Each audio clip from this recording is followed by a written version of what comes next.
It is the Jesse Kelly Show, another hour of the Jesse Kelly Show on a wonderful, wonderful Monday. It's about to be Medal of Honor Monday, which we're going to get to a minute from now. Then I am going to address this Attorney General candidate in Virginia wishing death on people. Surprise, surprise. We'll get to emails, all that, so much more. We'll even try to make fun of Dome this hour. I'll get to that at some point.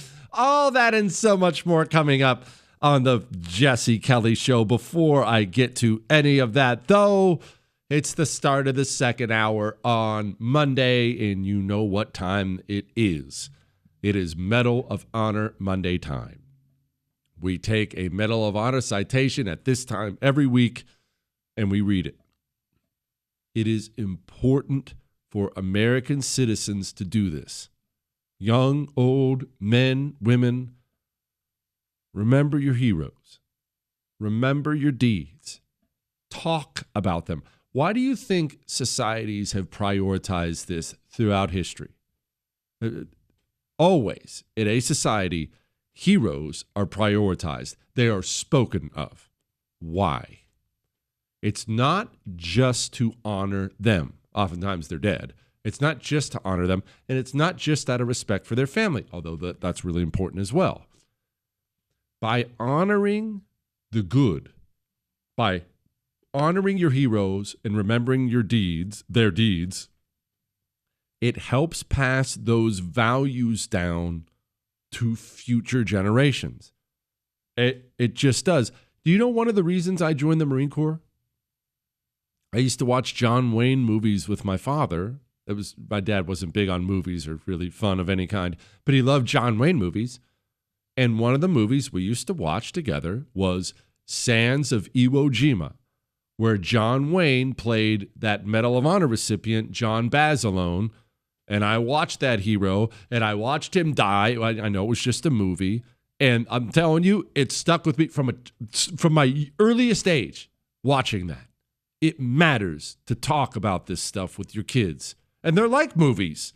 And this gentleman here, it took a while for him to get it. His name is Alwyn Cashe, U.S. Army. He was a sergeant first class.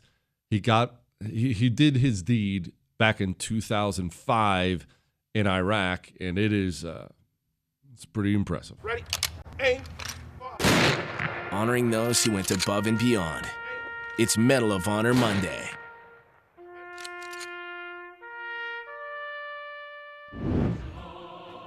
Sergeant First Class Alwyn C. Cashe distinguished himself by acts of gallantry above and beyond the call of duty while serving as platoon sergeant with Company A, 1st Battalion, 15th Infantry Regiment, 3rd Brigade, 3rd Infantry Division in Salah ad-Din Province, Iraq on October 17, 2005.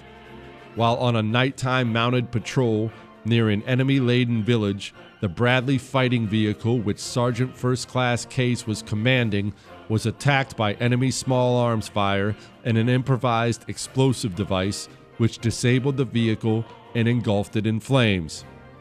After extracting himself from the vehicle, Sergeant First Class Cashe set about extracting the driver, who was trapped in the vehicle.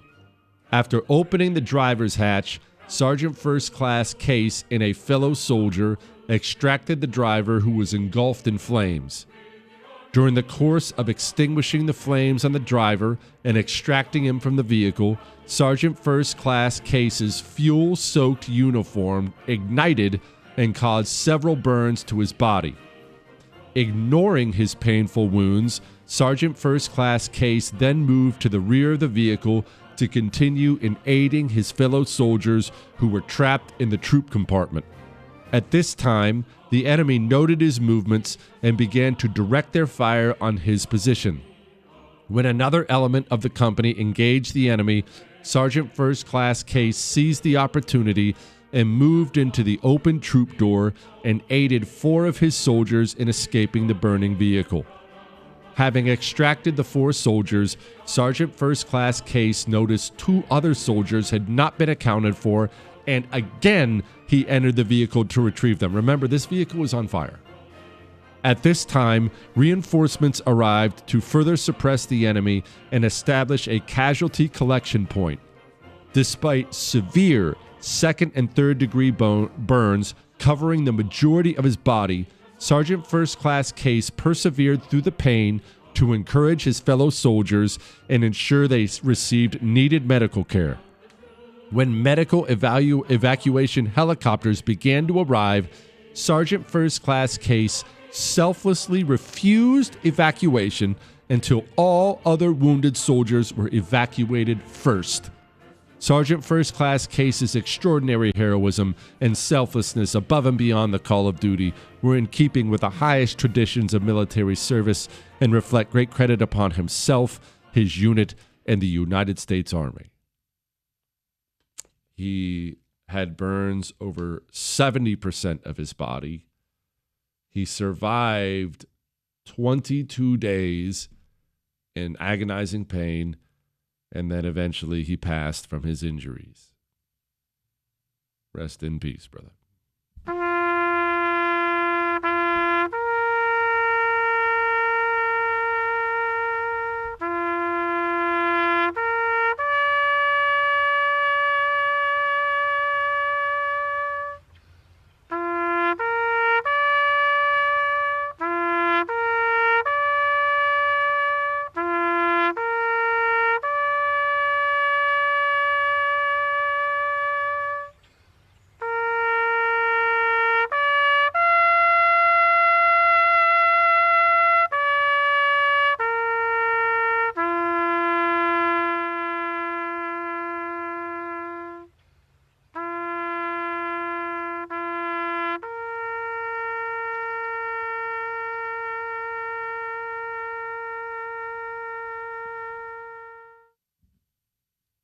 Second and third degree burns kept going in for his men.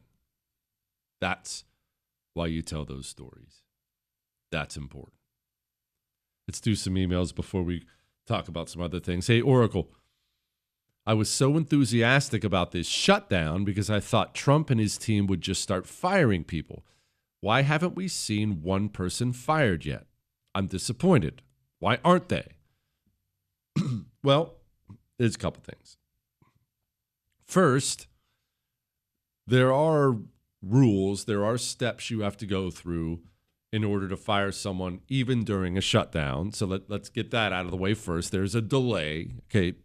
But I'm disappointed too, very disappointed. I'm disappointed because threats were made and not followed up on. That's why I'm disappointed. I'm looking at a headline right here. You know what the headline says? Trump budget chief says firings are coming in 1 to 2 days due to the shutdown. This is the start of week 2. As of, I believe, Wednesday, it will be 2 weeks. Where are the mass layoffs? I was promised repeatedly mass layoffs. Over and over and over again, I was promised mass layoffs. There have been a few. There have been some furloughs. A furlough is not a firing. A furlough is, you're going to get paid. Where is it? I was promised this would come. Where is the clean out? Was this only a negotiating tactic to bring Democrats to the table? I want to see government communists fired. We cannot save the country, as we've discussed a million times before, with a bunch of hostile infiltrators inside of the government working to kneecap the Trump administration and attack you and me at every turn. A government shutdown that Democrats caused on purpose is a perfect opportunity to clean some communists out of the government. They must be rooted out. Where are these firings? What is the holdup? Look, if it's got to be mass furloughs for 60 days, fine. That's not happening en masse. Not at all. Millions of government employees. Where are we? What are we doing here? Because if we don't start with this stuff, Democrats are going to continue to think They're the only ones who've taken a negotiating position. Our negotiating position is, let's just keep doing what we were doing. They're trying to get a win. If that continues, they're going to get something for it, and we will have lost. I'm disappointed too.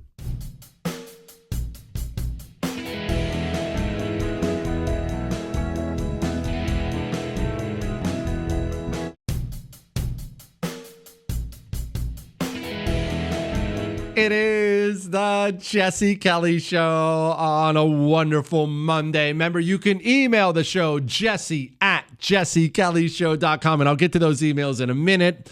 And then we're going to talk about this Virginia Attorney General wishing death on his opponents and things like that. I just have to get this out of the way first. I'm becoming my father more and more rapidly. We've had this talk before. It's happening faster and faster. And the lack of patience I have for people who don't speak English has become palpable. I'm not talking about people in foreign lands or whatnot. I'm talking about people who work here, people who do business here who can't speak English. So our power went out. This was last week. The power goes out. And it didn't turn out to be a big deal. It was like 24 hours we didn't have power, but it wasn't a big deal. They were doing construction and they sliced a line. And okay, so during this power outage, my kids had homework to do and stuff like that. So I was kind of anxious to get power back on so kids could do homework. You know, they're at a coffee shop doing it. So I just placed a call, not to yell at anybody, but I called the power company to try to get an estimate. Hey, when do you think the power is coming back? I don't need it by the minute, but I need to know, like, should I be getting a hotel tonight? Just give me some kind of a gauge. Call the power company. Dude hardly speaks English. Okay, I'm already a little frustrated, but not the end of the world. Okay, so it's my understanding that you would like to add our services. I said, no, who said that? No, I don't want to add any. I'm already a customer. I don't want to. How could you even get that from what I just said? I would like to know. There's a power outage in my area. I would like to know what the estimate is for it to come back. Oh, okay. So I can give you an estimate on how much it will cost to add our services. And now my blood pressure is starting to go up. I said, is that what I said? Did you even listen to what I said? Are you listening to what I said? Do you speak English? What are you talking about? I'm already a customer. I just gave you my name. You have the phone number. I'm already a customer. The power is out.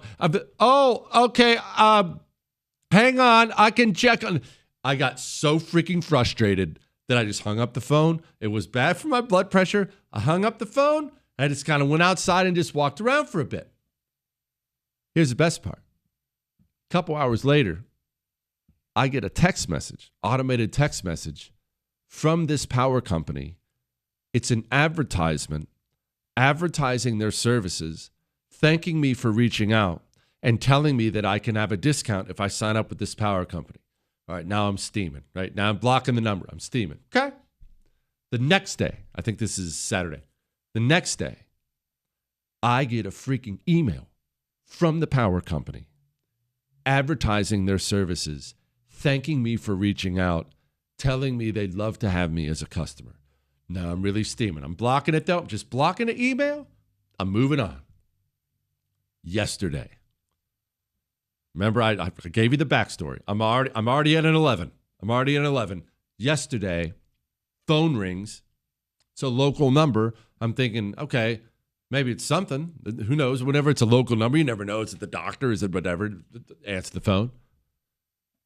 Another foreigner who hardly speaks English is on the phone trying in broken English to sell me the power services of the power company that I am already a customer on. Now, Ab is sitting right there folding laundry.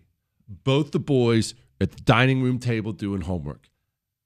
In hindsight, I wished I had stepped outside. I should have stepped outside. I did not step outside. I'm not making excuses for myself. I should have stepped outside, but I didn't. I informed her. I said, lady, I am already a freaking customer of your power company. And you don't know that because no one in your customer service apparently reads, speaks, or understands English. Get some freaking people who speak English and don't ever call my phone again. And I hung up the phone and the boys are looking at me and they're snickering, right? And Ob is mortified, absolutely mortified. Couldn't you just be nice? And now I feel about an inch high. What, Chris? What? Chris said, so what are you going to do when they call today? I'll tell you, buddy. I almost wish they would call during the show. I'll take it. I'm serious. I will take the... No, I will, Chris. I will. What? I'm not going to use any potty words or anything. If they call during the show, I'm telling you right now, I'm taking the phone call and I'm just going to give it to them right in front of the whole country. I might as well at this point in time. Chris said he'd cancel his service. I said the same thing to Ob yesterday because I was steaming. I said, I'm canceling. I'm switching power companies. And she talked me off the ledge. She said, please just take a day. That's going to be a pain to try to do it. And well, you're right, Chris. It's the principle of the thing. But here's the thing. She caught me at a moment where I was already feeling bad about myself for having unloaded in front of the boys. And so I didn't want to press the issue at the time. So I kind of just backed away and I said, you're right, Princess. You're right. I'm just going to keep them for now. Everything's fine. I couldn't be any calmer right now. Please. In the name of a just, merciful God. Get somebody who speaks English in customer service. And this is why I love Pure Talk, by the way. This is exactly why I obsess over Pure Talk. I swear it's not just that their CEO is a Vietnam veteran with 2 tours. It's not just that. They have Americans who speak English who are in their customer service. I have spoken to Pure Talk, I think 4 or 5 times in my 3 or 4 years having Pure Talk. It's not just great service and great phones and all that other stuff. I love all that other stuff. It is a pleasant American I get to talk to every single time. And I swear they're the last company in the United States of America that hires Americans who speak English on customer service.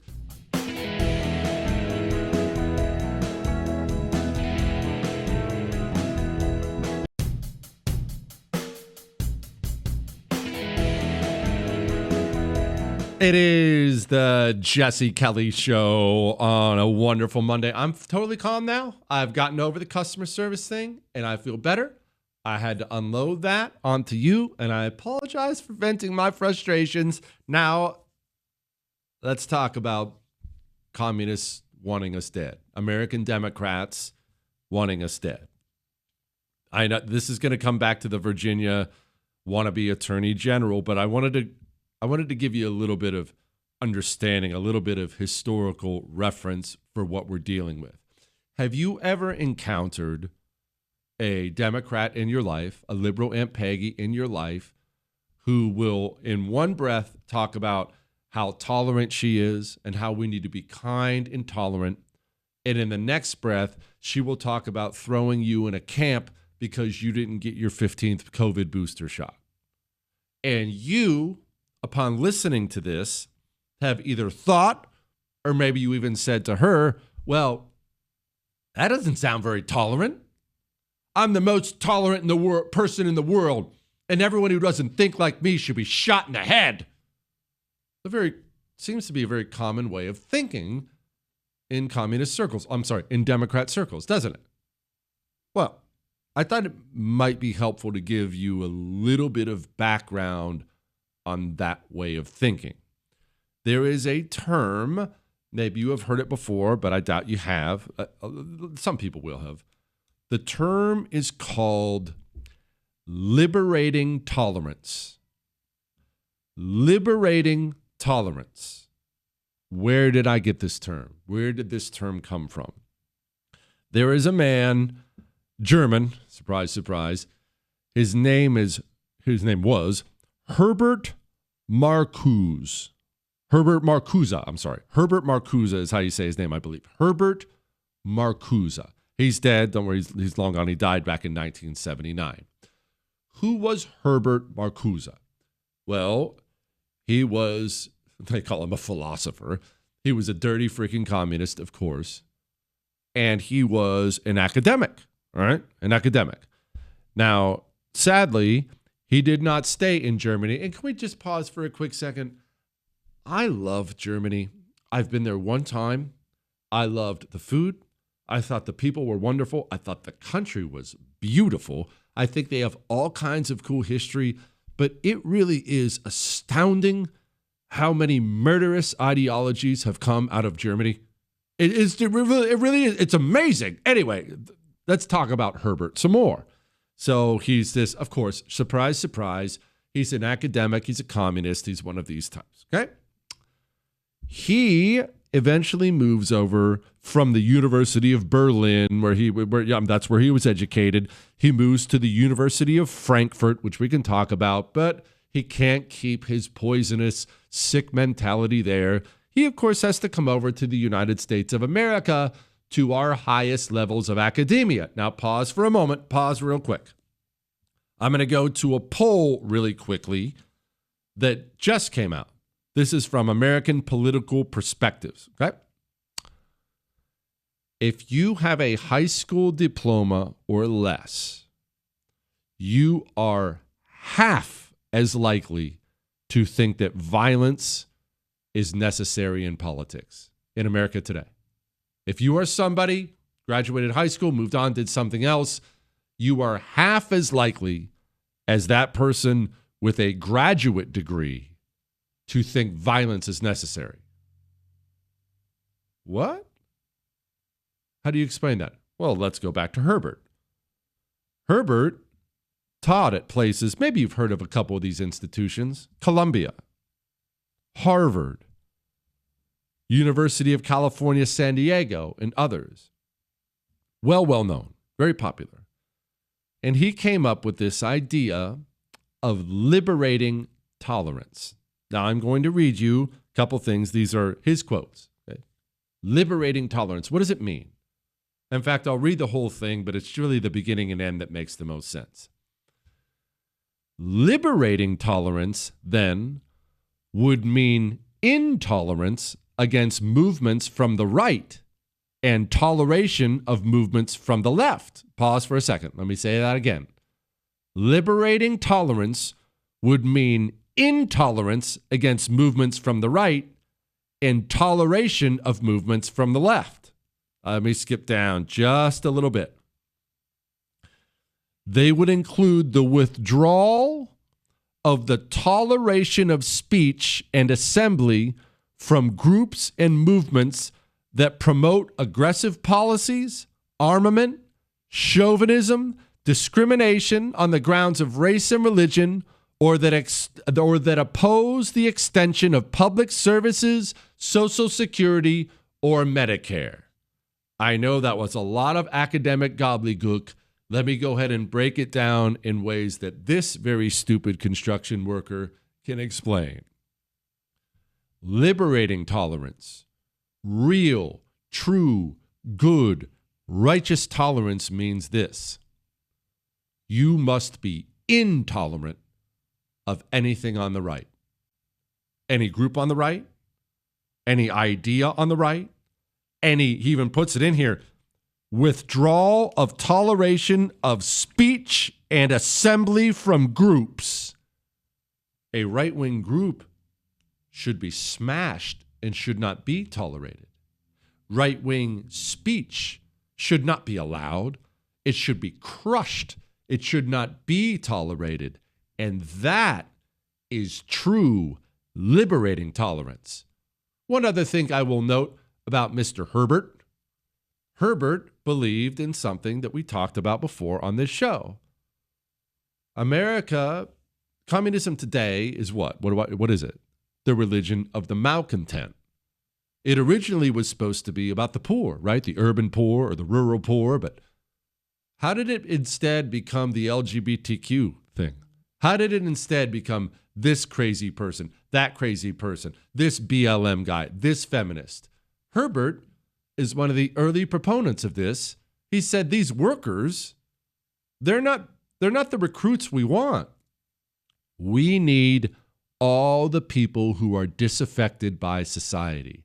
We need all the unhappy people who things haven't worked out for them, those will be our prized communist recruits.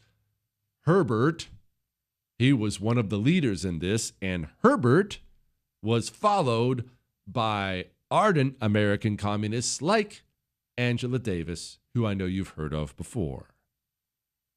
Liberating Tolerance.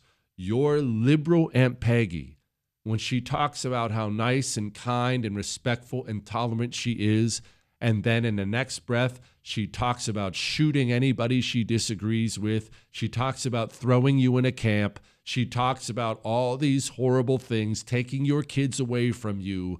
She doesn't think she's being intolerant. She thinks she's practicing liberating tolerance, as has been taught to her by our communists in our society, most definitely in our academic institutions. Our media believes in liberating tolerance. Our Democrat politicians believe in liberating tolerance. Our professors teach it to Aiden, Jaden, and Braden when you send them off to Harvard for $50,000 a year.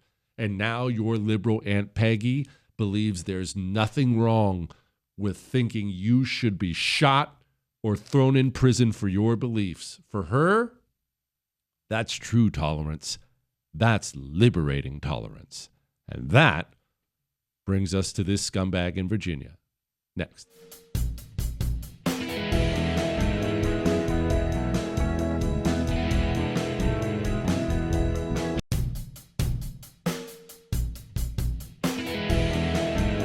It is the Jesse Kelly Show on a fantastic Monday. Remember, if you miss any part of the show, you can download the whole thing on iHeart, Spotify, iTunes. I swear I'm going to get to more emails at some point in time here, and I'm going to talk about this judge letting another scumbag run free, and we're going to talk about great things like Steak and Shake and China attacking us. Actually, that's terrible. All that and more is still to come on the Jesse Kelly Show. I did want to address this story, though, which is obviously huge. I'm sure you've already heard about it by now.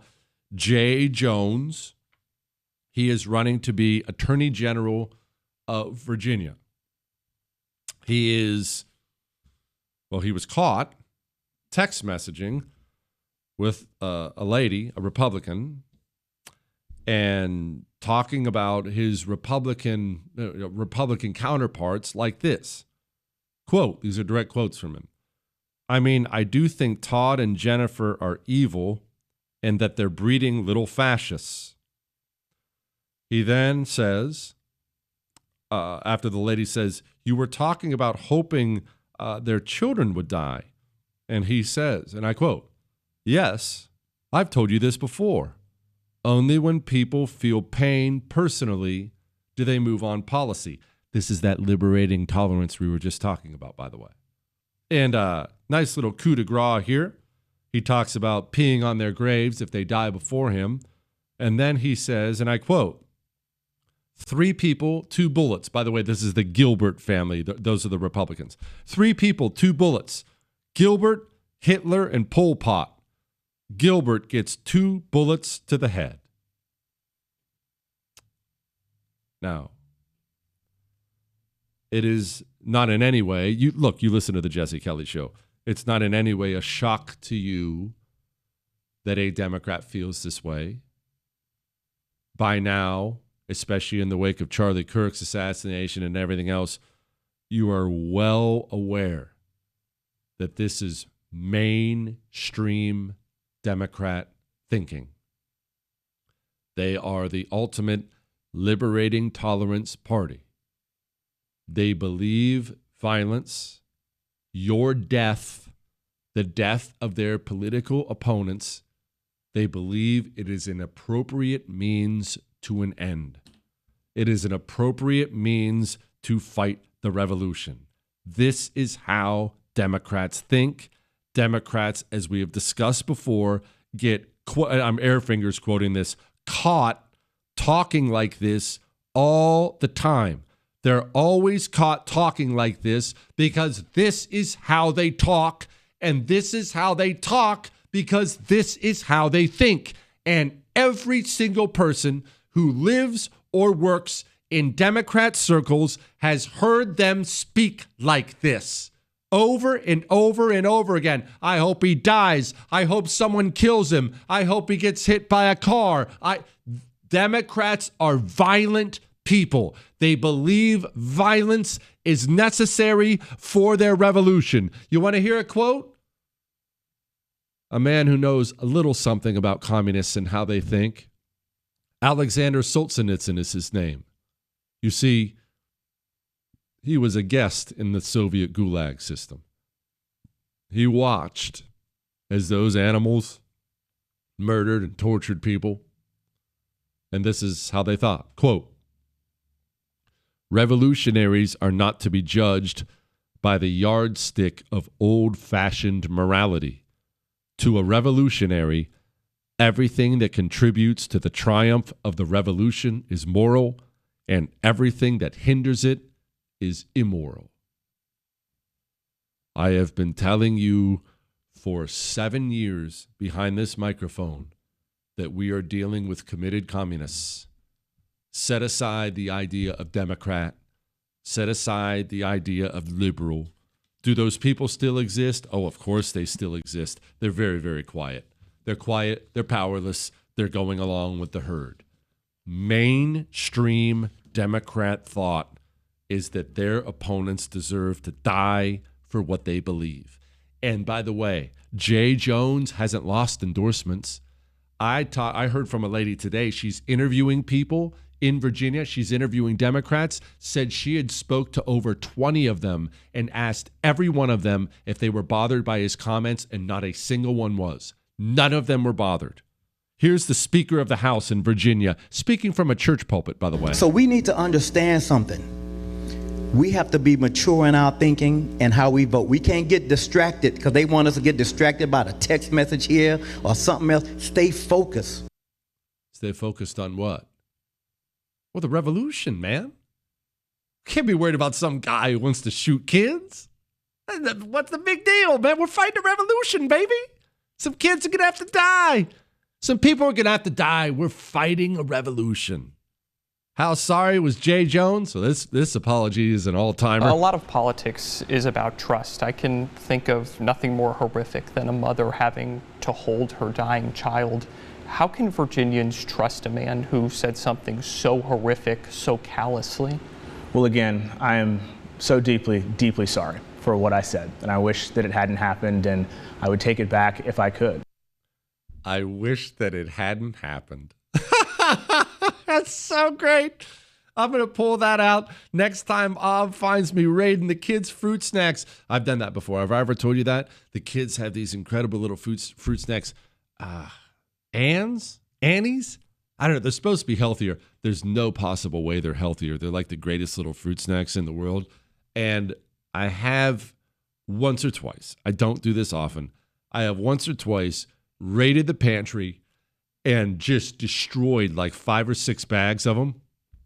And Ob will come and, did you eat all the fruit snacks of the kids? Did you eat all the kids' fruit snacks? And I'm totally going to pull this out. Verbatim maybe next time. A lot of politics is about trust. I can think of nothing more horrific than a mother having to hold her dying child. How can Virginians trust a man who said something so horrific, so callously? Well, again, I am so deeply, deeply sorry for what I said, and I wish that it hadn't happened, and I would take it back if I could. I'm going to do that next time. Hey, I wish that it hadn't happened. Man. It happened, but I wish that it hadn't happened. Democrats keep getting caught talking like this because this is how Democrats think now. The era of the Democrat, the liberal is gone. It's gone. The era of the communist is here. And you can choose to believe what I'm about to tell you or not, but it's true. America's Democrats are every bit as vicious and murderous as any communist who ever walked the streets of the Soviet Union. They just haven't had the opportunities yet. That's a fact.